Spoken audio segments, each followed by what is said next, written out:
X post facto कानून या फैसले पुरानी घटनाओं या कामों पर रेट्रोएक्टिवली लागू होते हैं और उनके लीगल कॉन्सिक्वेंसेस को बदल देते हैं। क्रिमिनल लॉ में ऐसे लॉज मना होते हैं, लेकिन सिविल या एडमिनिस्ट्रेटिव कॉन्टेक्स्ट में कभी कभी ये कानून लागू हो सकते हैं। तो नमस्कार दोस्तों, स्वागत है आपका दबंग लॉयर यूट्यूब चैनल पर। मैं हूँ आपका दोस्त एडवोकेट हर्षवर्धन देशमुख फ्रॉम पुणे, महाराष्ट्र। और आज हम कवर करेंगे एक्स पोस्ट फैक्टो को।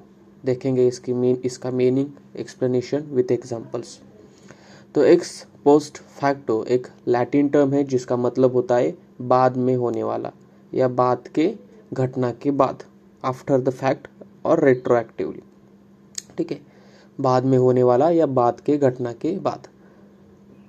तो लीगल कॉन्टेक्स्ट में इसका मतलब है ऐसे कानून या फैसले जो पहले हुई घटनाओं या एक्शंस पर रेट्रोएक्टिवली मतलब पिछले तारीख से लागू होते हैं। इसका मतलब है कि एक्स पोस्ट फैक्टो कानून किसी पुरानी घटना या एक्शन को उस वक्त के बदलने के बाद इलीगल बना देता है, जबकि उस समय वो काम लीगल था।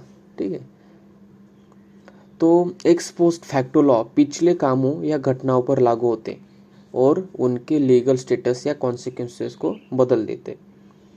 कई लीगल सिस्टम्स जैसे यूनाइटेड स्टेट और इंडिया में क्रिमिनल केसेस में एक्स पोस्ट फैक्टो लॉज लगाना अनकॉन्स्टिट्यूशनल होता है। ये इसलिए होता है ताकि लोगों को ऐसे कामों के लिए सजा ना मिले जो उस वक्त लीगल थे जब वो किए गए थे।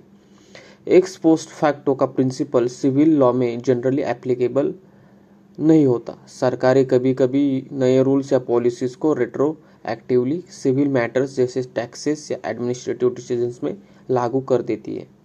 ठीक है, तो अगर एग्जांपल्स की बात करें, दो प्रकार के एग्जांपल्स हम देखेंगे, क्रिमिनल लॉ और सिविल लॉ का। तो क्रिमिनल लॉ में मान लीजिए 2024 में एक देश एक नया कानून बनाता है जो एक एक्शन को इलीगल बना देता है, लेकिन एक व्यक्ति ने वो काम 2023 में किया था जब वो लीगल था। अगर सरकार उस व्यक्ति को 2024 के नए कानून के हिसाब से सजा देने की कोशिश करेगी तो ये एक्स पोस्ट फैक्टो होगा, जो अक्सर अनकॉन्स्टिट्यूशनल होता है। ठीक है, क्रिमिनल लॉ में आप पिछले डेट से कानून नहीं लगा सकते। ठीक है, सिविल लॉ के अगर हम एग्जांपल देखेंगे, अगर एक सरकार 2024 में एक नया टैक्स लॉ पास करती है जो रेट्रोएक्टिवली 2023 के ट्रांजैक्शंस पर लागू होता है पिछले डेट से, तो ये एक पोस्ट फैक्टो लॉ होगा। लेकिन सिविल मैटर्स में ऐसे रेट्रोएक्टिव कानून अलाउड होते हैं। ठीक है, सिविल केसेस में, सिविल मैटर्स में ऐसे रेट्रोएक्टिव कानून अलाउड होते हैं। तो कंक्लूजन इसका यही है कि एक्स पोस्ट फैक्टो कानून या फैसले पुरानी घटनाओं या कामों पर रेट्रोएक्टिवली यानी पिछली तारीख से लागू होते हैं और उनके लीगल कॉन्सिक्वेंसेस को बदल देते हैं।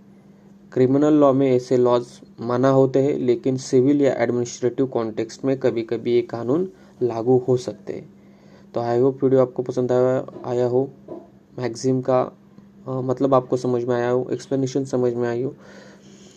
तो अगर वीडियो पसंद आए तो लाइक करना, शेयर करना और सब्सक्राइब करना। मिलते हैं अगले वीडियो में।